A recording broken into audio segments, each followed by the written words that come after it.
a Disruptors Co broadcast. And we're really excited to have a great panel tonight for you. And I want to start by acknowledging the traditional owners of the land on which we meet. This is the Darug people from where I am hosting.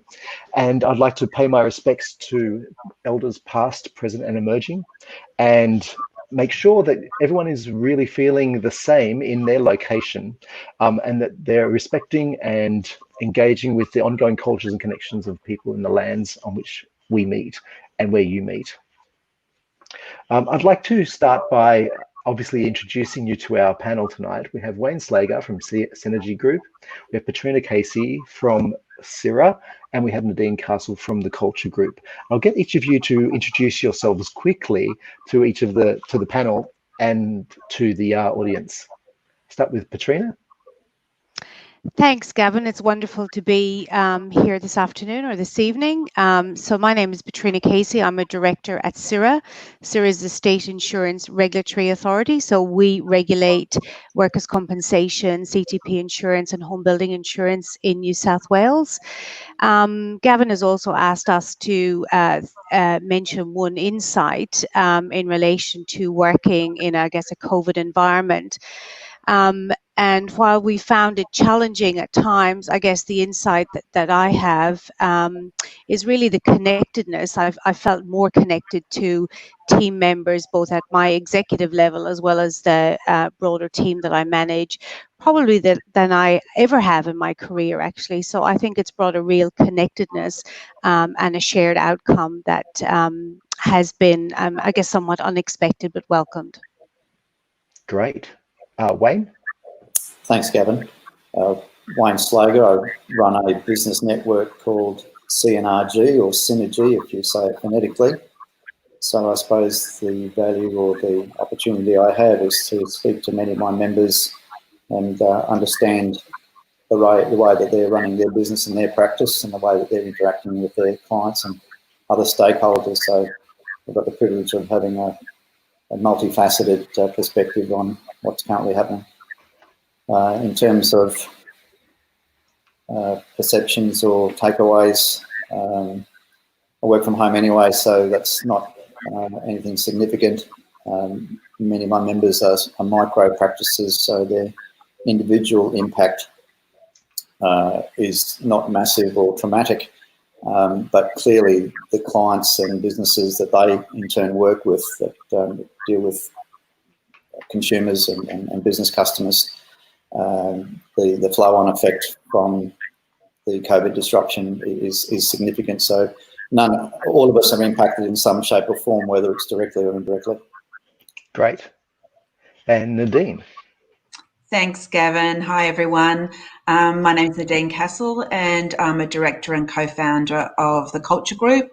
Our business is all around culture, leadership, and coaching. And I think one of the key insights that we've experienced internally as a business, but also with our clients, is that innovation and the ability to pivot as needed through this experience, and bringing that creativity to life has been really quite remarkable of what we've seen, what we've done internally, but what we've seen our clients do as well.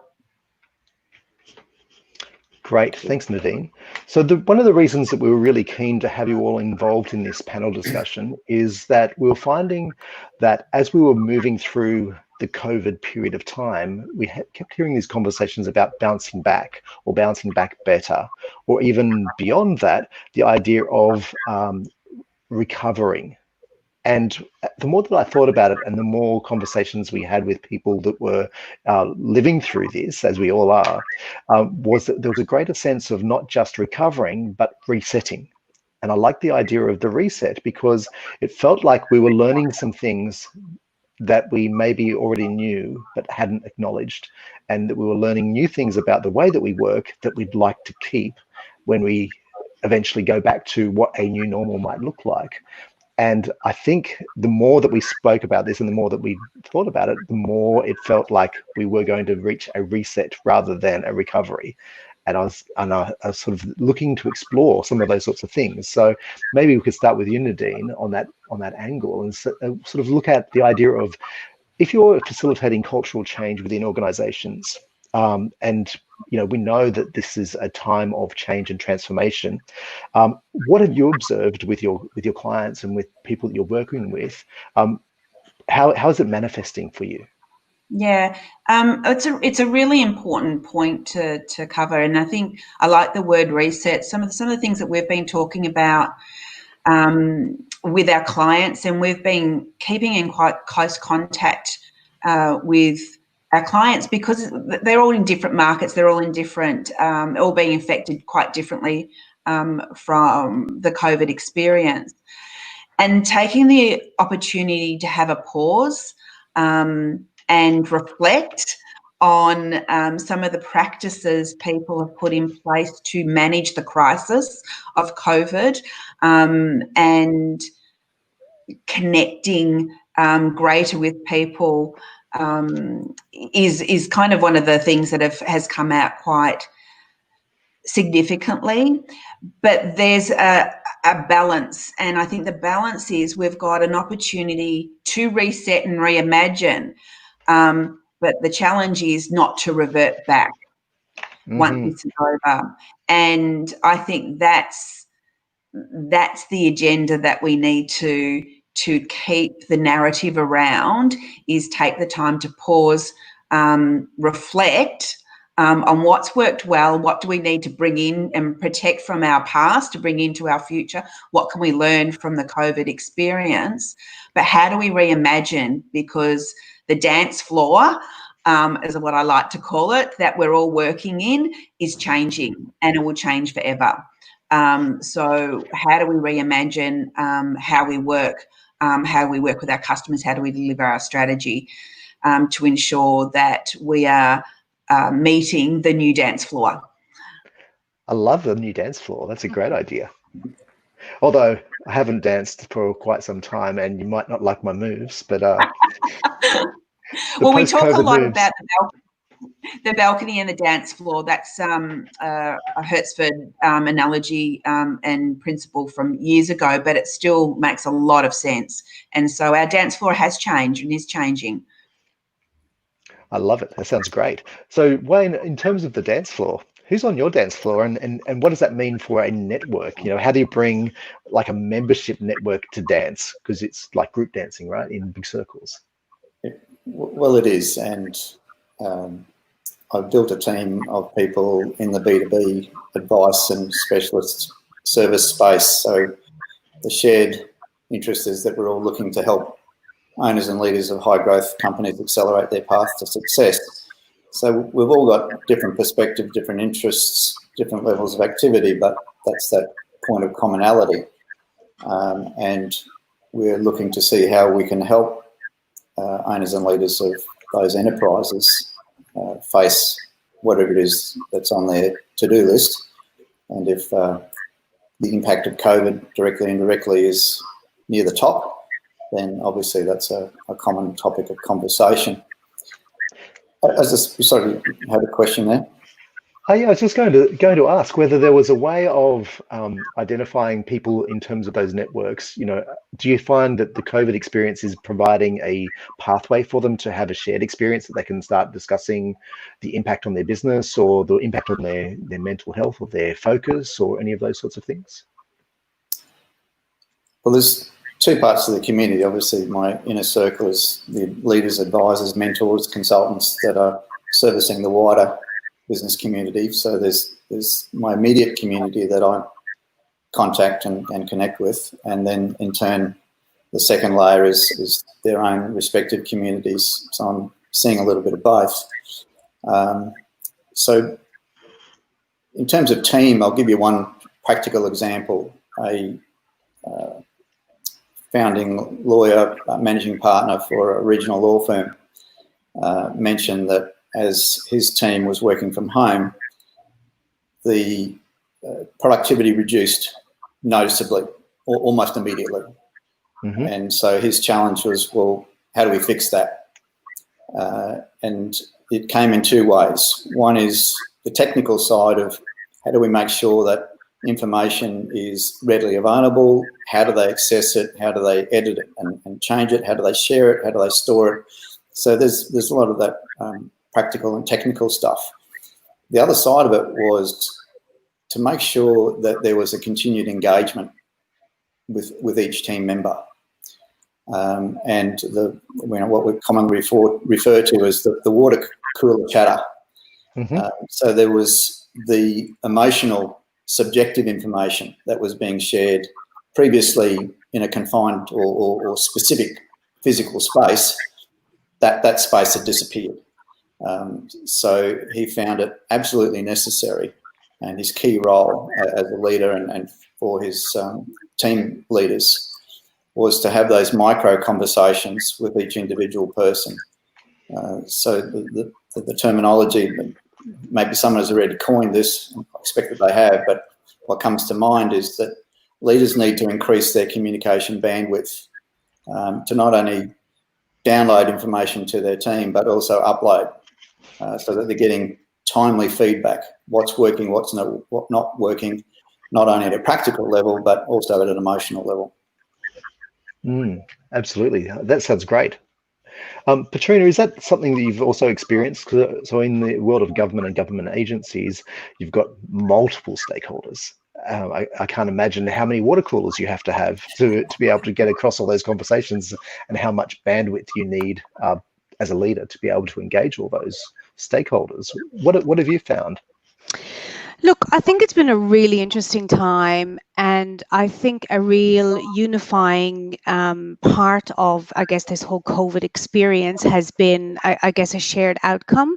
So while we have, as you pointed out, in government, a lot of stakeholders, a lot of engagement, I would suggest that in this time, it's been almost easier in some ways to have that engagement and to cut through and get adaptations is the word that I'll use, whether it's policy adaptations or service adaptations in place because of this kind of shared outcome.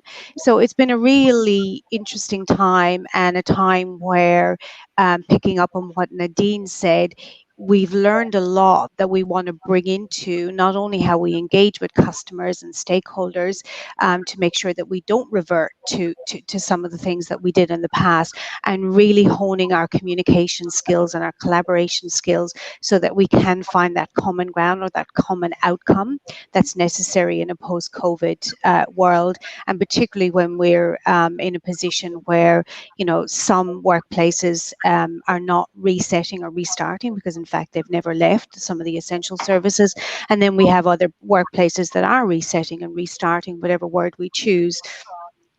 So really honing our craft, if you like, in relation to what's the common outcome, what are we here to do. And I guess the last few months have really proven that when we want to, not just government, but collectively, whether it's the citizens of New South Wales or whatever cohort we're talking about, we actually can achieve a lot. Brilliant. It is a massive challenge, of course, because you do have so many situations taking place, and even individually, I think with Sarah, where the focus is actually on that sort of recovery of mental health recovery at work. So do you see some of that kind of flavour starting to creep in, like even just within your own teams? Look, absolutely, and it's front and center. And look, again, we'd like to think that it's front and center, in a non-COVID world as well. We're in the business of regulating workers' compensation, so all things workplace, all things thinking about the culture of the workplace. How do we support employers? How do we support injured people? Is front and center. But really, in the environment of COVID, mental health has come really to the forefront of that conversation.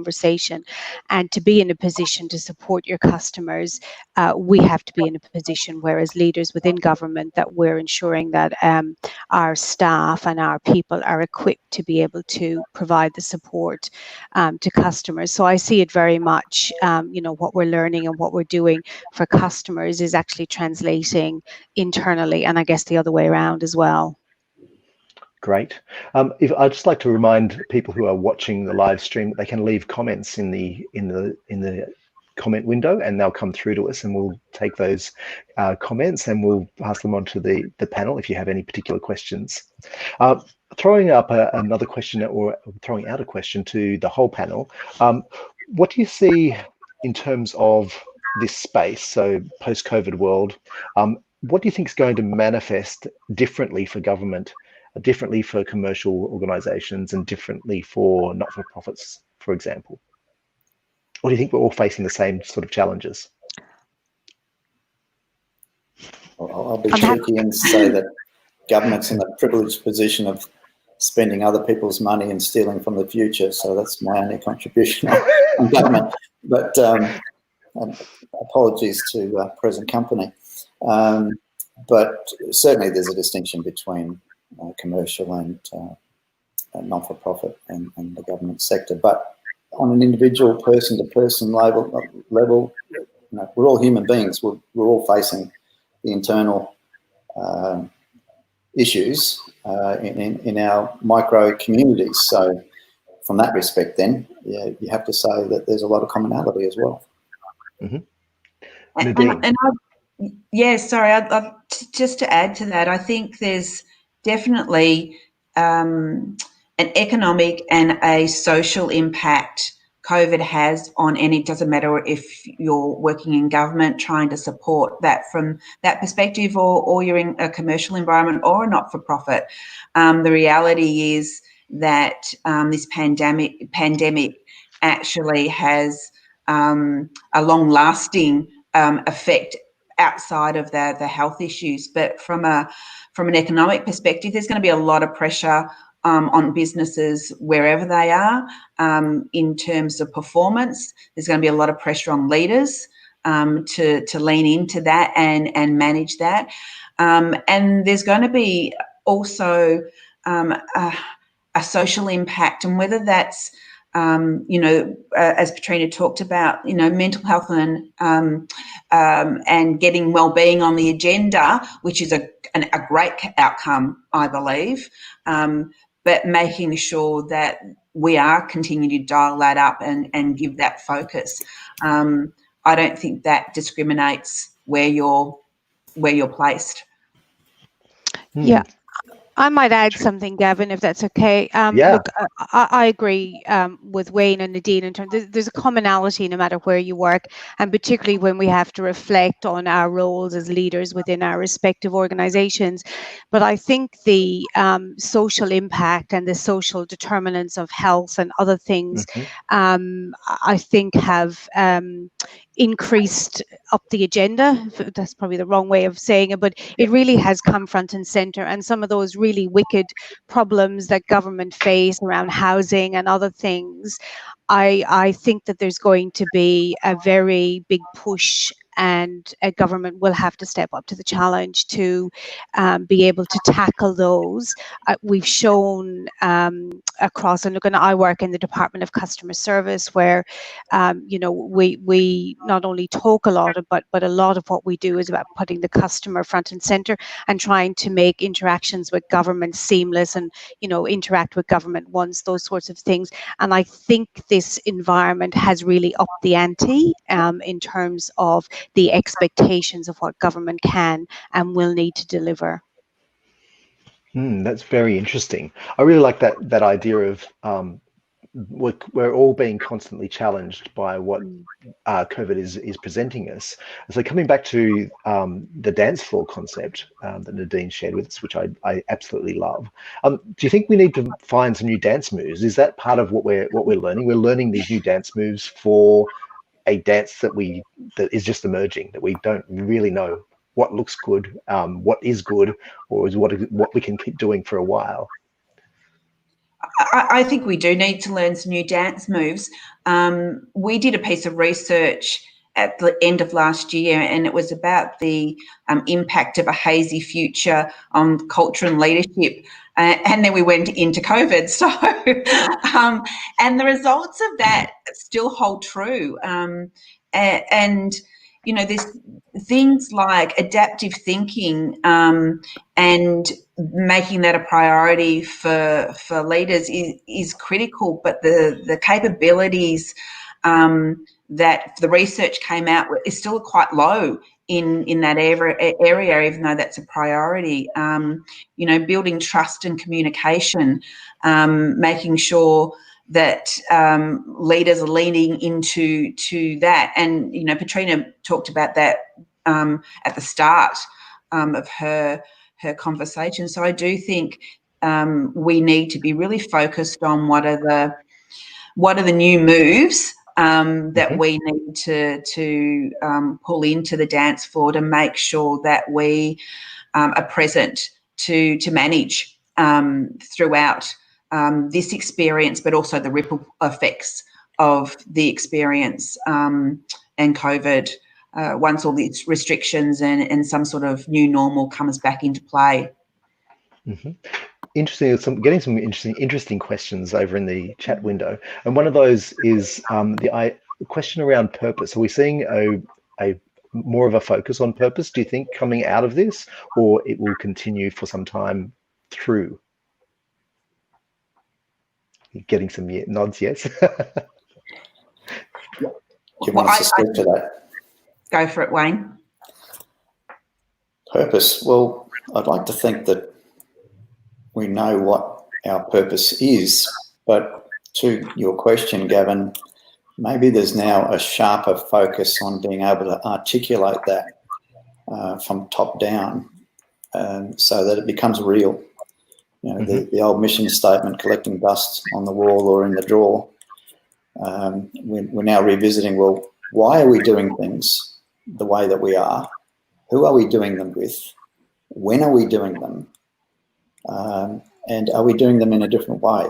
So all that's underpinned by why. Why are we doing it? Why do we exist? Whether it's a commercial, non-profit or a government organisation, and Petrina spoke to that. Do you think it might even be a why do we work? Because I think we've got a question here around the 4-day work week that was adopted over in New Zealand. Do you think we're going to see more of that kind of emerging? Well, I'd like to think that instead of that being mandated, we revisit both as employers and employees, leaders and team members. What if we're wiping the slate, not clean, but taking a lot of the mess away and going back to basics? Do we do them because we've always done it this way? Mm-hmm. And I think both for leaders and employees, or whatever position title we want to give them, to have permission, and you use the word trust, and maybe the new way of work is the new way of trust. Let me just coin it in that term. That employers are afraid that they no longer have direct, immediate visual oversight and therefore control over their team, and they're now disparate. So is their position somewhat threatened because they're not leading the way that they were leading before? And then from the team members' point of view, I'm now doing my job. I'm feeling comfortable that I'm being responsible in my duties, but I'm no longer physically visible. So am I being valued in the way that I was valued before? Because that line of sight has disappeared. So I'll let others speak further to that. Gavin, I'm happy to just make a comment on that, and it's picking up on something Nadine said as well. I think one of the pleasing things from my perspective that has come out of this, I see an amped up conversation around flexibility, inclusion, diversity, which is always been part of our landscape, and I'm sure Nadine can talk much more expertly than I on this, but I think it's really allowed a very open conversation around flexibility, 4-day week, working from home, and that we have, I guess, I don't know, there's a new confidence about what we can achieve without necessarily having to be seen, you know, as Wayne talked about there. So I think it's a really pleasing thing. I think, and that conversation will need to occur. It'll be a while before workplaces are, you know, back in a traditional sense, with all the COVID safe environment, etc. That will need to be in place. Really, that's a really great point. Thank you for that. What I think is what we're sort of seeing is a lot of change leading up to this, and then a lot of transition that's going to take place that as we start to get those dance moves down and don't feel quite so uncoordinated, I think, as one of our commenters mentioned in those moves. So if we just maybe shift up the gears a little bit here and maybe jump over to Nadine. One of the questions I've got for you is around the different types of industries that you've worked in. So education and energy, for example, which are really different. But how do you think those different industries will be tackling this challenge of working post-COVID and adapting to the new conditions or the new dance moves? Look, I think it comes down to, because they are quite different and they've been affected differently. So education, particularly higher education versus secondary education, but higher education, you know, have had quite a bit of their funding removed with international students not being able to travel, and that's quite significant for them. Whereas the energy sector is still powering on, literally, pardon the pun. And I think it comes back to strategy, and it comes back to what they need to focus on, and how they need to adapt and pivot for their circumstances. I don't think it's a one-size-fits-all approach, and they're certainly not talking about that at all. And I think it links back to making sure that they've got the right focus in the right areas, with the overlay of COVID, but also linking back to their strategic intent. You know, strategy is not lost here. And to the point before around purpose, it's absolutely even more critical to be very clear on your organisational purpose, sharing that story and getting your people connected to that in a face of adversity. So the thing that makes people proud of working for an organisation is critical, and actually does need to be highlighted more than what we had before. Yeah, really interesting. I think one of the challenges is one, having strategy in the right, you know, and a flexible strategy and an adaptive strategy, and then sort of tipping into that, how do we bring our networks to play? And Wayne, you've already spoken about the idea of trust, which I really like. How do you see the role of strategy and trust combining to deliver some sort of value there? That's a deep question. Well, strategy's got to come out of values. If that's not aligned, then you're faking it. So all the things that are internal, top-down leadership, the values of the owners, the values of the board, the values of the executive are expressed both directly and indirectly, visibly and invisibly, all those things.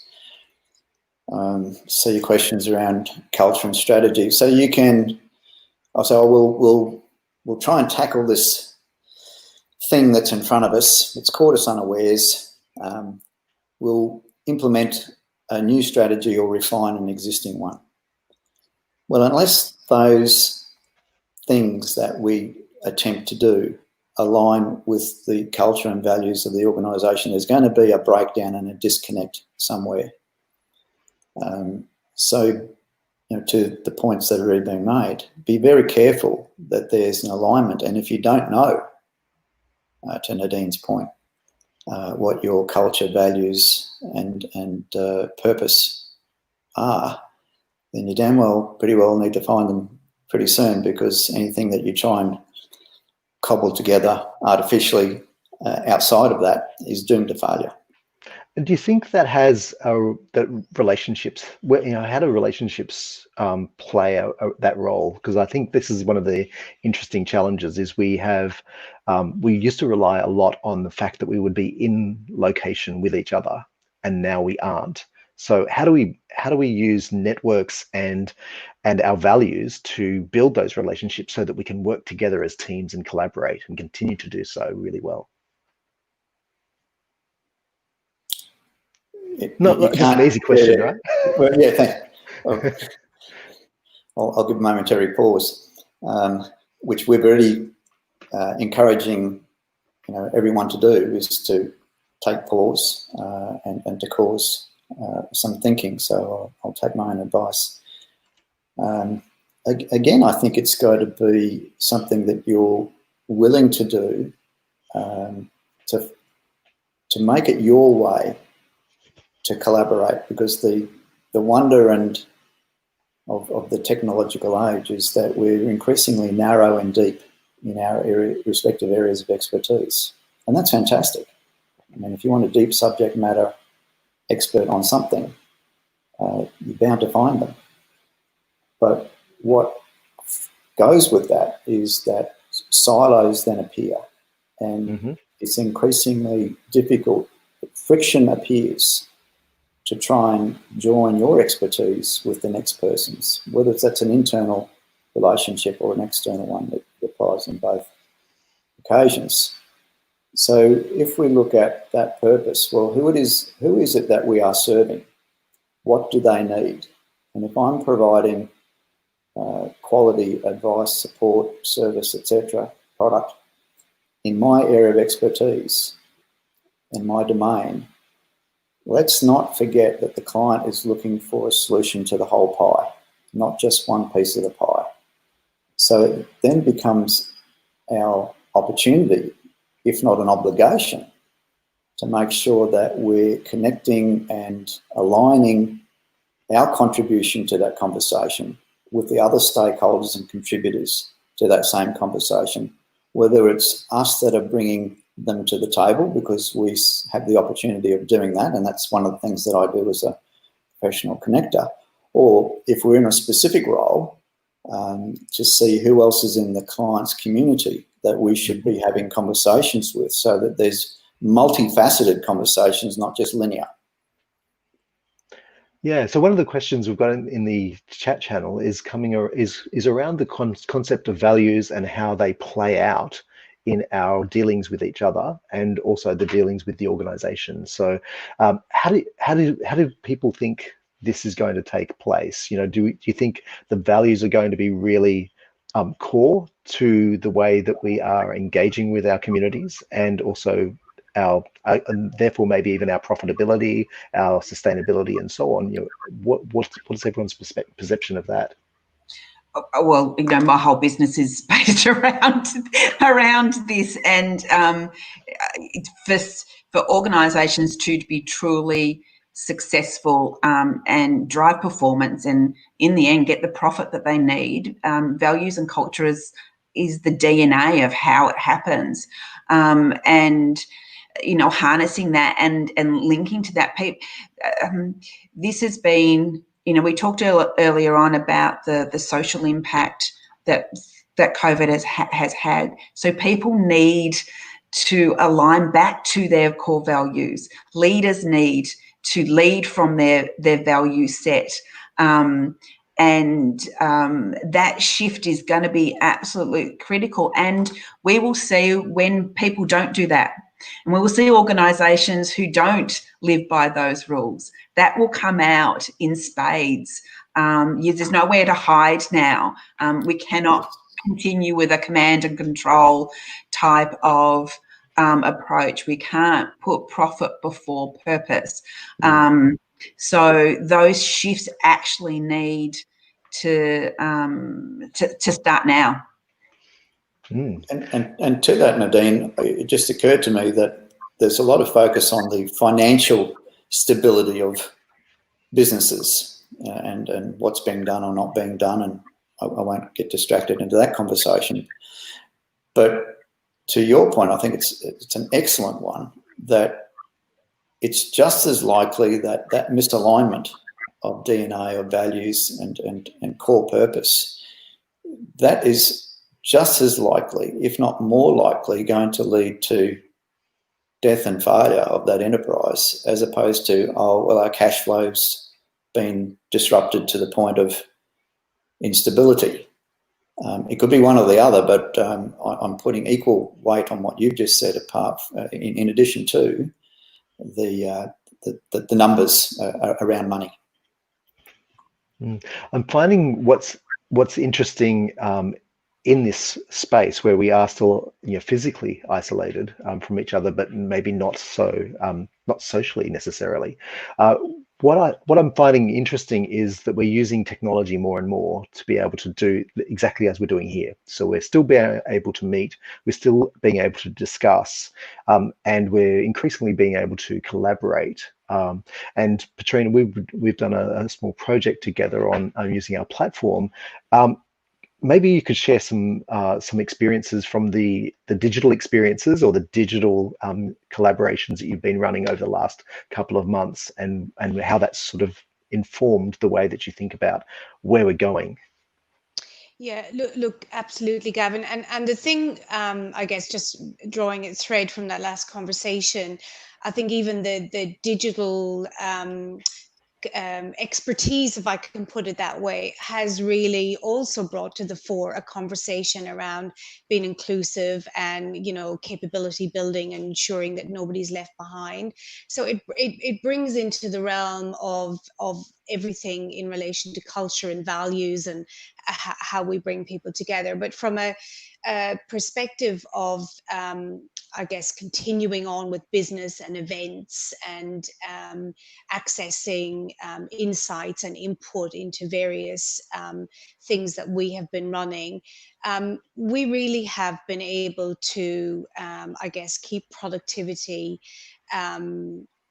probably even accelerate productivity in many areas. And I guess what I would think we've done quite well is broken down some of those myths and barriers that people perceived were there around technology. I think we've also become, and I'm using the kind of we in a very generic sense, been a bit more patient and flexible with people. So if the technology didn't work to begin with, well, that's okay, let's have patience. Or if, my 9-year-old comes on the screen and tells me something he shouldn't have said, well, we're being a little bit more accepting of those sorts of things. So I think it has made us a little bit more patient, a bit more inclusive, while keeping the productivity and the connectedness there. I'm not sure I've answered your question actually in relation to the specifics of but we've used different platforms. So we had a wonderful event that you ran for us from a technology perspective and a facilitation perspective. It was actually around mental health, and where people had to go into small groups and come up with ideas. And look, it ran really well, and I wouldn't hesitate to have those sorts of collaborations again. We don't need to wait till we can be physically together to have those things. So I think that's been really, really, really good.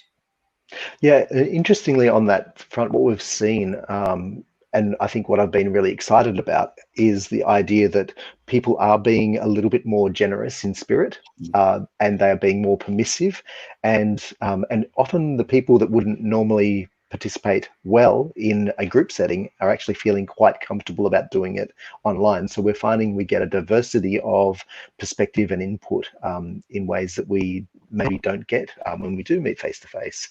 Has anyone else found that at all? Can I just make just one more? We spend a lot of time in my environment talking about, creating what we call a psychologically safe workplace. So we regulate the workers' compensation system where, injured people come back into work. But even in our own space, we talk about that. And what I've found is that over the last period, the COVID period, that we've probably been more open around what that actually means for more people than we have been previously. And as you said, people are joining in that conversation that perhaps previously might have, been a little bit more shy about participating. So sorry, I just wanted to share that for that question. No, that's great. And on a similar front, Nadine, I know that you have been running a program called Dialogue in the Dark, and which is a very specific kind of program. Maybe you could tell us a little bit about how that has been working. Oh, we've got you on mute. There we go. There we go. Dialogue in the Dark is a immersive experience. It's facilitated by vision impaired or totally blind facilitators, our team, which are an amazing team, and it's an amazing experience for people with social distancing and COVID restrictions. It can't run. It's not safe to run. So we had to adapt and think about how do we get the essence of that into a different form. So we've created Dialogue with Distance. And there's a couple of things I want to say around this. So the first one is, and it's to your point, what you were just making there, Petrina, it's an even playing field, I think, now, and it gives us, I suppose, an opportunity for people with disabilities to be more included in the workplace and let them shine a lot more. And, when we were thinking about how to share the stories, the experience and the expertise of our facilitators, we started unpacking the COVID lens a little bit more. They are Uber users of working in disruption, facing adversity, having to connect and communicate without sight, like most of us.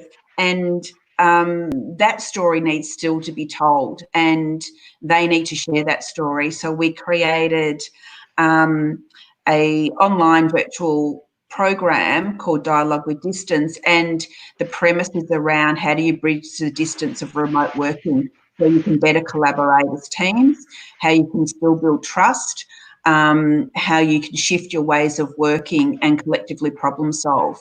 And having Catherine, who's our lead facilitator, and the team being able to still do that and bring that to the market, I think is a really powerful success story. I love the sound of that. It sounds amazing. It's awesome. I'll have to sign up for the next one. You will.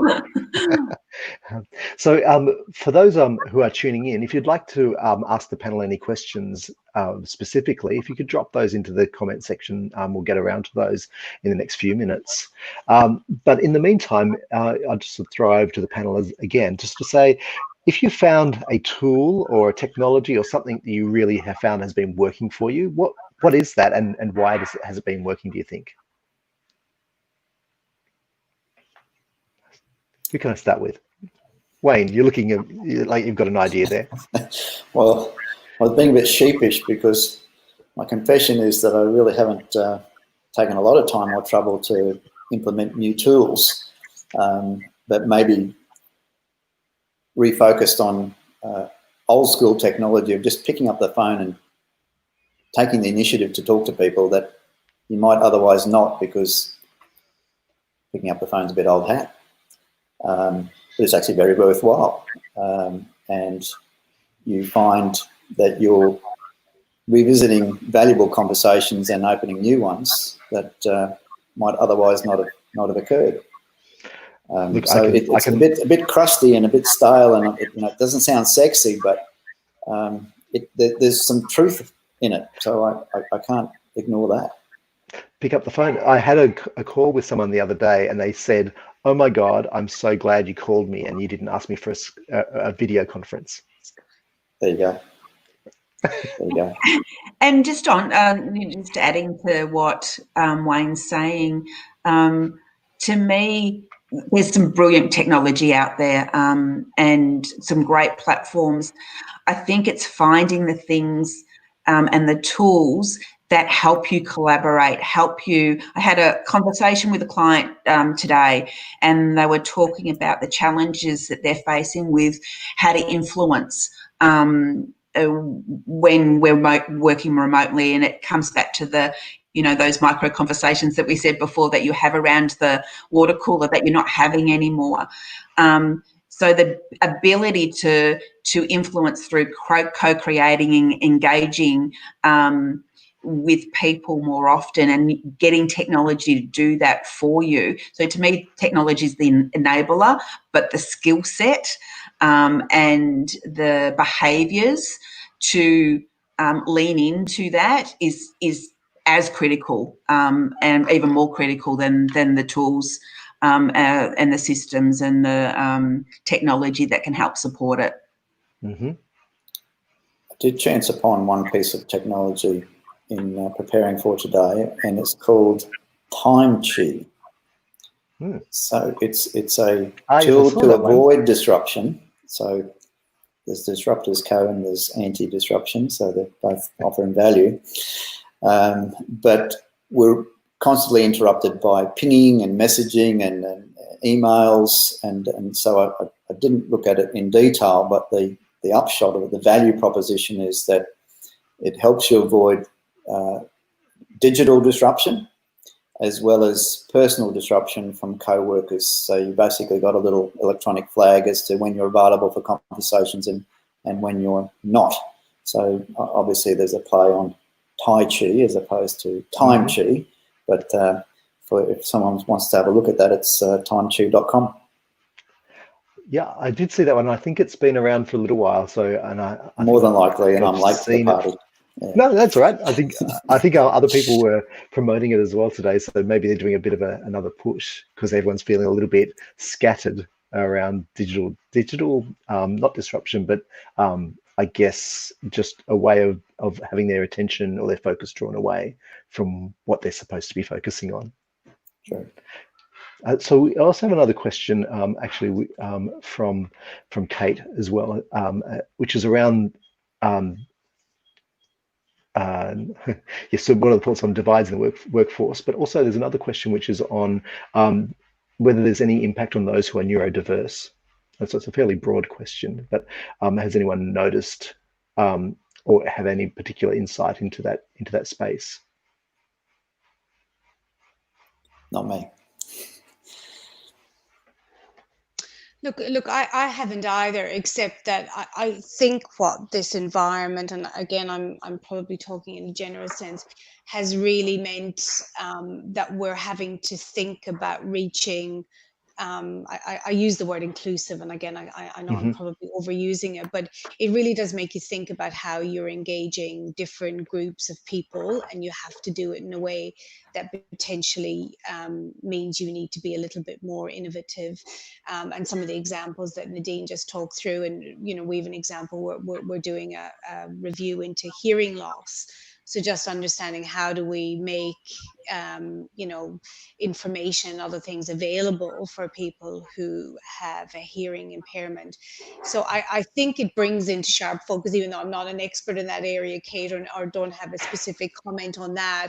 But if anything, and it's probably why you're asking the question, it's making us think about, usually it was just translating things into different languages, which was our way of, broadening access and reach and thinking about literacy and all those sorts of things.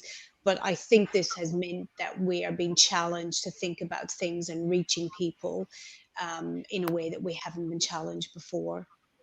Yeah, and I would agree with that, Petrina. I think really looking at accessibility and being more focused around that and the need for that. We should have been doing it earlier.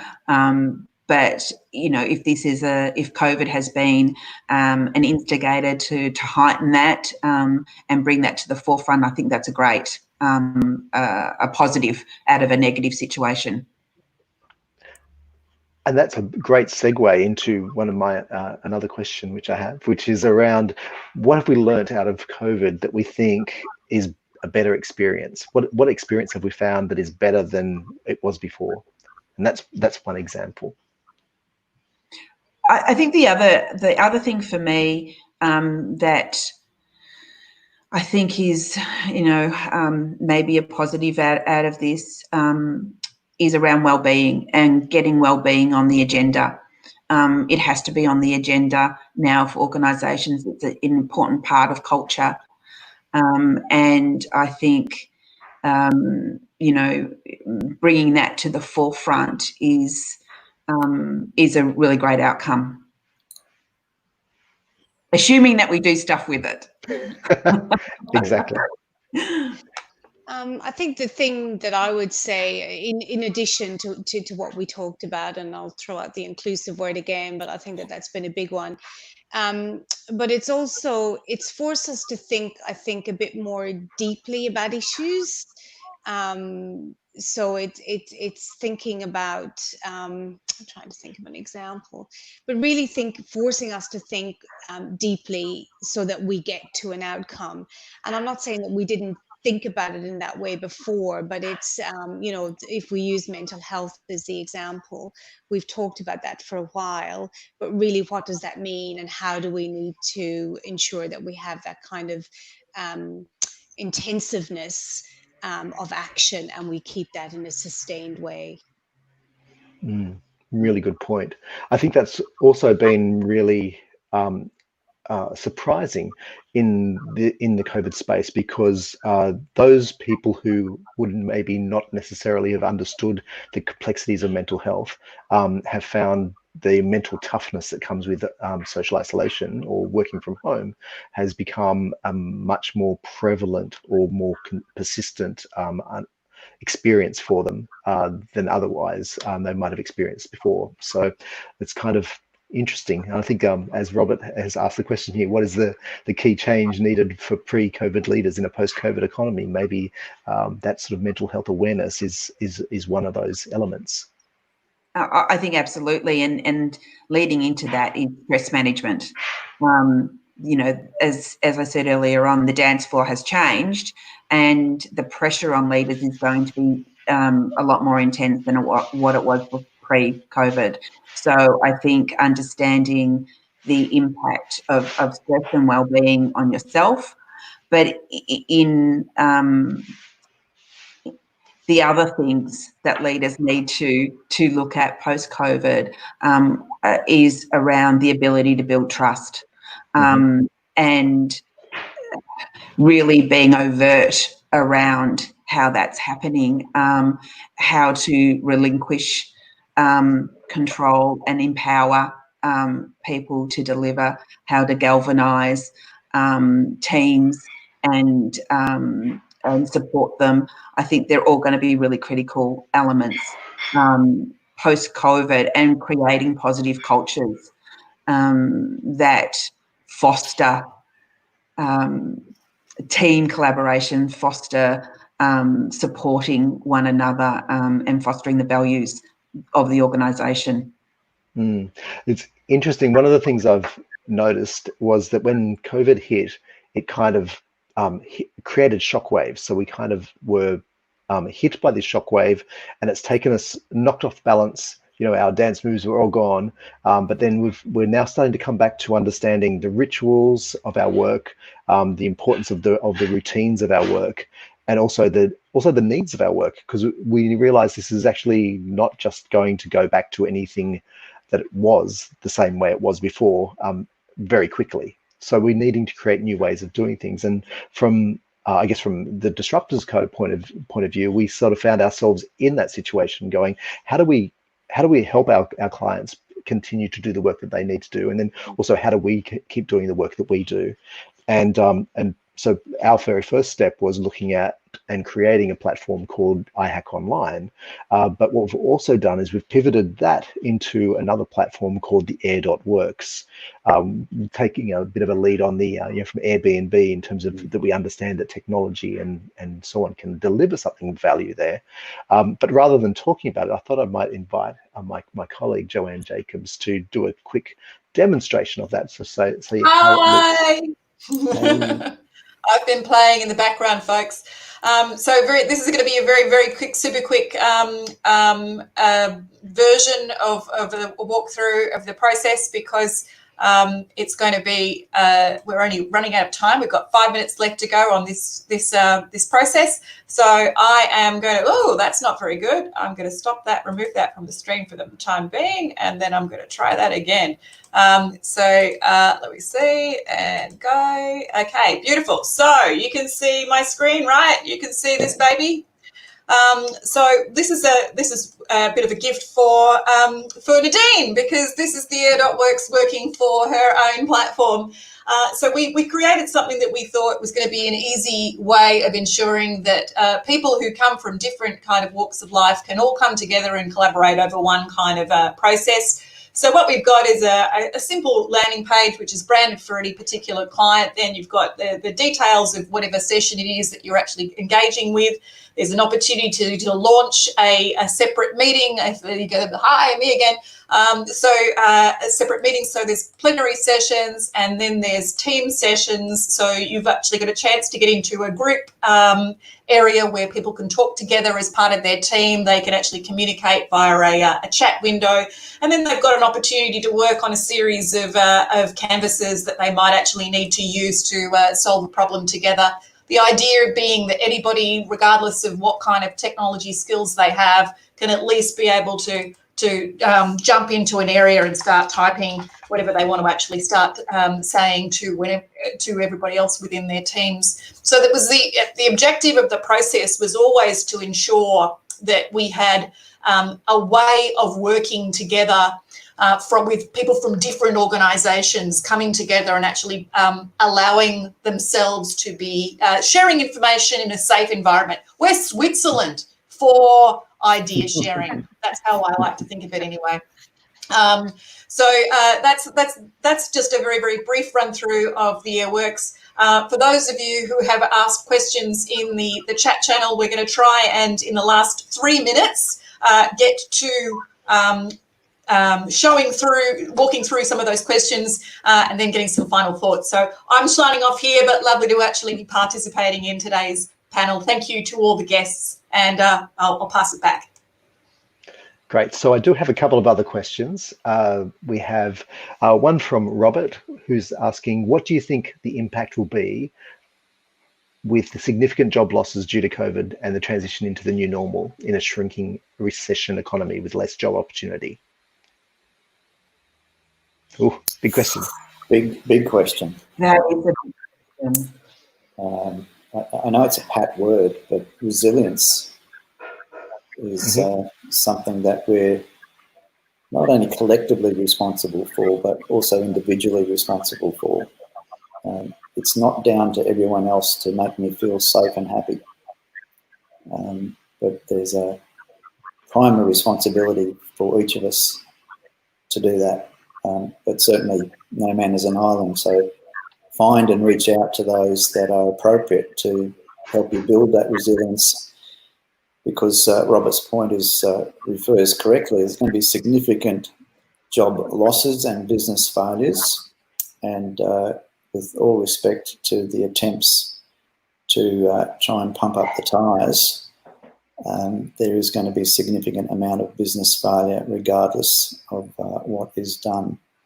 And so those business owners and those employees will need to hold fast initially, but then also take action to redeploy, reposition, relocate even on occasions, to find a way of contributing value back in the best way that they can. Obviously to firstly sustain themselves, but also find a rightful place in the community that they're part of. And I was thinking about this today, and I think I'd love to hear your thoughts on this, Petrina. But as we start to go back to work in whatever work that is, and whether it's a smaller or a different type of work, there's there's bound to be lessons that you know and understand from the work that you do, in terms of how do we become comfortable again in our workplaces. What do you think might be a way of thinking about that? Yeah, look, it's interesting, and when Nadine started talking about the dance card, I recently started reading, I guess, again, some of the return to work literature, that is familiar to me, but there's a lot of lessons that out of that old dance card, if I can put it in that way, that we can certainly bring into this new environment. And they tend to be the things around supporting and connecting individuals, but also ensuring that employers have the support that they need to support their employees in the workplace. There's some other things that are really coming through loud and clear, that there isn't a one size fits all. So we are having to think about tailored supports and connections, which can be challenging when we try to put a digital lens over things. But I think the other thing that this time has taught us is that there is a lot of innovation, there is a lot of disruptors, there's a lot of people who are pivoting in a way that is adding to I guess, the return to work environment. So yeah, I think there are a lot of lessons that we can learn, and making sure that we use what we know from before, but bring it into the current environment. Brilliant. So I know that we're at time now at 6:30. So I just throw it over to each of you, just quickly, if you have any closing thoughts that you'd like to share with the audience. Happy to go with that one. One of the things that I guess I've been reflecting on as a leader in government is really moving from what I'm calling a kind of hierarchical environment to a networked environment.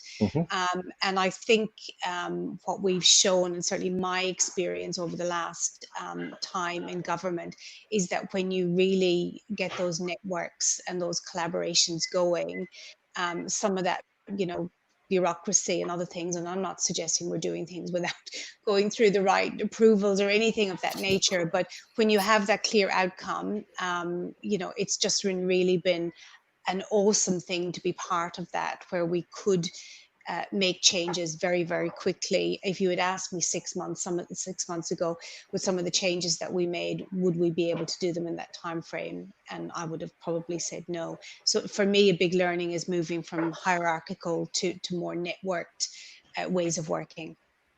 Brilliant. I'll simply say, don't stress, take your time. No one has all the answers.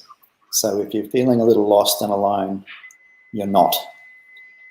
So don't rush. Give yourself time to pause and think things through, and do things in an orderly fashion. It'll still be there tomorrow. Brilliant. Nadine? And probably just to add, I agree with both Petrina and Wayne. I think they're really important points. Community is the word that I want to say. Australia now has closed its borders, and they're going to be closed for a while. So how do we support our community, people within our, not just our work community, but our social communities as well, and put into place the focus and the focused support for our communities, our small businesses, our collective thinking, and ensuring that, as we've talked about throughout this, values and trust and the humanistic side of this pandemic comes to light. I think that's going to be critical. Fantastic. Great. Well, thanks to all the panelists for their time this evening, to Wayne, to Petrina, and to Nadine. It's been fantastic from my perspective. So thank you for listening to my questions and answering so well. And we've been, for everyone who's been joining on the live stream, we've been recording this as well. So we'll make it available if you'd like to come back and review at any particular time. And also, if you have other questions or other ideas for similar sort of panels, we're doing these for the foreseeable future, to keep people up to date, to engage the community, and to also bring a different perspective to the world of COVID, the world of disruption, and our shared futures. So in the meantime, between now and the next one, please stay safe and stay well, and let us know if we can help you in any way. Thanks. Cheers. Thanks, Gavin. Thanks, everybody. Cheers now.